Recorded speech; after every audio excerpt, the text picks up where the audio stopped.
Hello दोस्तों, स्वागत है आपका हमारे YouTube channel success in life पर। तो दोस्तों, थंबनेल देख सकते हैं आप। आज इसी ऊपर बात करेंगे हम। काफ़ी कैंडिडेट्स जो ज्वाइन करते हैं या फिर अब लगने वाले हैं गवर्नमेंट जॉब में, तो उनके लिए बेहद ही इम्पोर्टेंट पॉइंट्स जो हैं आज हम आपको बताने जा रहे हैं कि आखिर उनको क्या क्या जो है काम करने चाहिए आफ्टर इमीडिएटली जो है ज्वाइनिंग के बाद में। काफ़ी कैंडिडेट्स जो हैं परेशान हो जाते हैं क्योंकि उन्हें ठीक तरह से जो है नॉलेज नहीं होती है कि उनको क्या करना चाहिए और क्या नहीं करना चाहिए। तो दोस्तों, सबसे पहला जो हम पॉइंट डिस्कस करने जा रहे हैं आपसे वह यह है कि सबसे पहले जब आपका मेडिकल हो जाता है और आपकी पुलिस वेरिफिकेशन हो जाती है, तो आपको जो ऑफ़र ऑफ अपॉइंटमेंट लेटर मिलता है उसके बाद में आपको उसको जो है एक्सेप्ट करना पड़ता है। तो एक्सेप्ट करने के बाद में जब आप उसको एक्सेप्ट कर लेंगे तो आपको जो है एक क्या मिलेगा, एक अपॉइंटमेंट लेटर मिलेगा। तो अपॉइंटमेंट लेटर को जो है आपको ज्वाइनिंग देनी है अपने जिस भी विभाग में या फिर आपको जिस भी स्कूल में दिया जाएगा या जिस भी जोन में आपको जो है अलॉटमेंट दिया जाएगा आपके हिसाब से।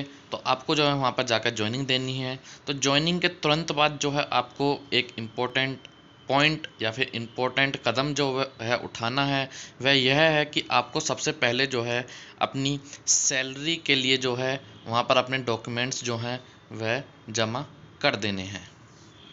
तो दोस्तों, सैलरी एक बहुत ही इम्पोर्टेंट फैक्टर है। यदि आप सोच रहे हैं कि डिपार्टमेंट वाले आपसे जो है स्वयं आपसे जो है इन्फॉर्मेशन मांगेंगे और आप जो है जब जाके अपने डॉक्यूमेंट्स को लगाएंगे तो यह काफ़ी लेट हो जाएगा। आपकी सैलरी जो है काफ़ी जो है लेट हो जाएगी। साथ ही साथ जो आपका पैसा जो है वह लेट हुआ है वह कहीं ना कहीं आपका जो है एरियर के रूप में मिलेगा। और एरियर को आप भरोसा मत समझिए कि कितने टाइम में मिले, क्योंकि एक बार यदि आपकी सैलरी एरियर में चली गई तो वहाँ पर कोई भरोसा नहीं है कि आपको जो है आपकी सैलरी जो है आपके हिसाब से आपके मन मुताबिक आपको पैसों की ज़रूरत है और आपको जो है सैलरी मिलने में दिक्कत हो सकती है। तो इसलिए सबसे पहला काम आपको यह करना है कि अपने डॉक्यूमेंट्स जो हैं सैलरी के सभी लगा देने हैं। अपना जो अकाउंट है, सेविंग अकाउंट है चाहे आपका, ठीक है, जो भी अकाउंट है, करंट अकाउंट है, वह आप अपना पहले ही खुलवा लीजिए। आपको लगने वाला है कि आपकी जो है नौकरी लगने वाली है या फिर आपकी ज्वाइनिंग होने वाली है, तो उससे पहले ही आप अपना बैंक अकाउंट ज़रूर खुलवा लें। क्योंकि जिस समय आपकी नौकरी लगती है और उसके बाद में आप बैंक अकाउंट खुलवाने की सोचते हैं तो बैंक का प्रोसीजर भी कम से कम 1 महीने का होता है। ऊपर से यदि बैंक की एड्रेस वेरिफिकेशन नहीं हो पाई तो 1.5-2 महीने जो है बैंक भी आपके सैलरी के मामले में अटका सकता है। दोस्तों, दूसरी बात, लगते ही जो सैलरी के बाद जो है सैलरी के डॉक्यूमेंट्स लगाने के बाद आपको एक और महत्वपूर्ण डॉक्यूमेंट जो है वह लगाना है, वह एनपीएस का फॉर्म। ठीक है, एनपीएस का फॉर्म बेहद ही इम्पोर्टेंट है। यदि आप इसको नहीं लगाते हैं तो आपका जो एनपीएस का पैसा जो है गवर्नमेंट के द्वारा दिया जाने वाला है वह काफ़ी लेट जो है खिंचेगा। क्योंकि जब डिपार्टमेंट मांगेगा आपसे एनपीएस के फॉर्म और आप जब जाके अप्लाई करेंगे उसको, तो आपको जो है काफ़ी लेट हो जाएगा और आपकी सैलरी जो है एनपीएस की वह सीधे आपके अकाउंट में देखने को मिल सकती है। काफ़ी डिपार्टमेंट्स ऐसे भी हैं दिल्ली गवर्नमेंट के जो एनपीएस काट लेते हैं और आप जब भी अपना एनपीएस का फॉर्म जो है जमा करते हैं और आपका एनपीएस कार्ड बनकर आ जाता है तब आपके जो वो एरियर का पैसा जो है दे दिया जाता है। लेकिन काफ़ी डिपार्टमेंट्स ऐसे भी हैं जो आपका एनपीएस का पैसा जो है सीधे सीधे आपके अकाउंट में देते रहते हैं और अपना कंट्रीब्यूशन जो है उस महीने का या फिर उस टाइम पीरियड का जो है जमा नहीं करते हैं। तो इस वजह से आपको जो सेकंड इम्पोर्टेंट पॉइंट है वह आपको एनपीएस लगाना भी बेहद ज़रूरी है। क्योंकि एनपीएस का पैसा यदि आपके अकाउंट में आएगा तो कहीं ना कहीं आपकी जो शुरुआती इनकम है वह टैक्स में भी जा सकती है और आपको इनकम टैक्स जो है वह देना पड़ सकता है। एनपीएस से आपको इनकम टैक्स में काफ़ी छूट मिलेगी। और यदि आपका जो है इनकम टैक्स यदि बनता है और आप जो है उसको पे कर देते हैं और बाद में आप रिफ़ंड के लिए जाएंगे तो आपके लिए बेहद ही इम्पोर्टेंट जो ये हो जाएगा कि आपकी जो है सिरदर्दी बढ़ जाएगी किसकी, उस रिफ़ंड को लेने की। साथ ही साथ सैलरी के ऊपर मैं आपको एक और पॉइंट बता दूं कि जब आपको सैलरी जो है काफ़ी लेट हो जाती है और आपका जो फाइनेंशियल ईयर है वह चेंज हो जाता है। मान लो आपकी फाइनेंशियल सैलरी जो है फाइनेंशियल ईयर में किसी फाइनेंशियल ईयर की सैलरी अगले फाइनेंशियल ईयर में गई है तो आपको जो है वहाँ पर टैक्स देना पड़ सकता है। टैक्स इसलिए देना पड़ सकता है क्योंकि 2 फाइनेंशियल ईयर की जो सैलरी है वह आपके एक फाइनेंशियल ईयर में आ जाएगी और आपको जो है काफ़ी मोटी रकम जो है आपको इनकम टैक्स के रूप में जो है पे करनी पड़ सकती है और फिर से आपको जो है अपने अपने रिफ़ंड के लिए जो है अप्लाई करने पड़ेगा और आपको जो है काफ़ी सिरदर्दी झेलनी पड़ सकती है।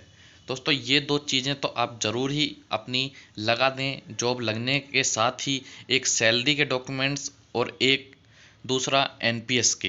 तो ये 2 डॉक्यूमेंट्स तो बेहद ही ज़रूरी हैं। तीसरे नंबर पर आपको जो है अपना आईडी कार्ड के लिए अप्लाई करना बेहद ज़रूरी हो जाता है। वैसे तो आपको ज़्यादा ज़रूरत पड़ेगी नहीं, लेकिन आपका आईडी कार्ड ही आपकी पहचान है। आपके डिपार्टमेंट में आपके ओहदे की एक तरह से पहचान दिलाता है कि आप वहाँ पर इस समय कार्यरत हैं और आपको इसकी कितनी ज़रूरत है। उसकी जब आप जॉब में लग जाएंगे तो उसको आपको अपने आप अनुभव हो जाएगा। तो आई कार्ड से पहले आप अपने एनपीएस और सैलरी डिटेल्स को ज़रूर जमा कर दें। साथ ही साथ यदि आपको यह वीडियो पसंद आई तो हम आपके लिए एक और वीडियो लेकर आएंगे जिसमें आपके लिए इसी तरह से काफ़ी इंपॉर्टेंट पॉइंट्स जो हैं आपको बताए जाएंगे, जिससे आपको अपनी गवर्नमेंट जॉब में कोई दिक्कत ना आए। एक महत्वपूर्ण पॉइंट और कि आपको जो है यदि आप टीचर के तौर पर जो है ज्वाइन हो रहे हैं अपने स्कूल में या फिर कहीं पर भी, तो आपका जो प्रोबेशन पीरियड है 2 साल का, उसको क्लियर करने के लिए जो है आपको डॉक्यूमेंट वेरिफिकेशंस करवाने की ज़रूरत पड़ती है। तो डॉक्यूमेंट वेरिफिकेशन का भी कार्य जो है आप पहले ही शुरू कर दें। जैसे ही आप सर्विस में आते हैं तो सर्विस में अपने सैलरी और एनपीएस आई कार्ड वगैरह का काम करने के बाद में चौथे नंबर का काम आपको जो है अपने डॉक्यूमेंट्स को वेरीफाई करवाना है। चाहे 10th है, चाहे 12th है, चाहे आपका डिप्लोमा है, चाहे सीटेट है, चाहे बीएड है, चाहे बीए डिग्री है, तो ये सभी पोस्ट ग्रेजुएशन डिग्री है, ये सभी डॉक्यूमेंट्स को जो है वेरीफाई करवाना आवश्यक है। साथ ही साथ आपके एससी एसटी पीडब्ल्यूडी या फिर आपके ओबीसी एनसीएल के जो ये सर्टिफिकेट्स हैं इनको भी आपको जो है वेरिफिकेशन करवाना बेहद ही आवश्यक है।